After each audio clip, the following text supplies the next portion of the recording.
करवीर निवासिनी अंबाबाईच्या दर्शनासाठी भाविकांनी प्रचंड गर्दी केल्याचं पाहायला मिळत आहे। शाळांना पडलेल्या सुट्ट्या आणि सलगच्या शासकीय सुट्टीमुळे भाविक अंबाबाईच्या दर्शनासाठी कोल्हापूरमध्ये दाखल झालेत। दररोज सुमारे 1 ते 1.5 लाख भाविक करवीर निवासिनी अंबाबाईचं दर्शन घेत आहेत। उन्हाचा त्रास होऊ नये यासाठी पश्चिम महाराष्ट्र देवस्थान समितीने देखील मंडपाची व्यवस्था केली आहे। करवीर निवासिनी अंबाबाईच्या मंदिरातून आढावा घेतला आमच्या प्रतिनिधींनी, पाहूया।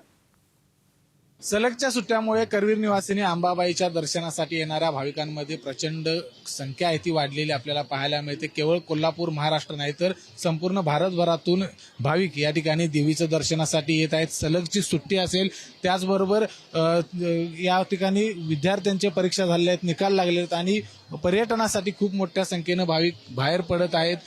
पुणे मुंबई असेल, तिथून बाहेर पडल्यानंतर कोल्हापुरात देवीचं दर्शन घेऊन मग कोकणात असेल किंवा गोव्याला असेल पर्यटन करण्यासाठीचा बेत आहे तो आखलेला आपल्याला पाहायला मिळतो। त्यामुळे काल असेल, आज असेल, उद्या सलगच्या सुट्ट्यांमुळे या ठिकाणी जवळपास दररोज 1 ते 1.5 लाख भाविक देवीचं दर्शन आहे ते घेत आहेत।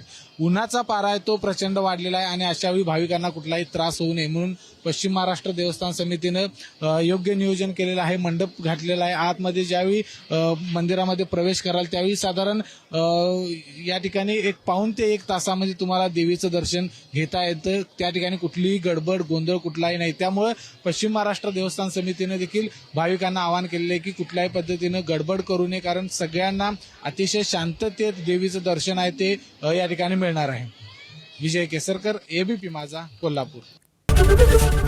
एबीपी माझा, उघडा डोळे बघा नीट।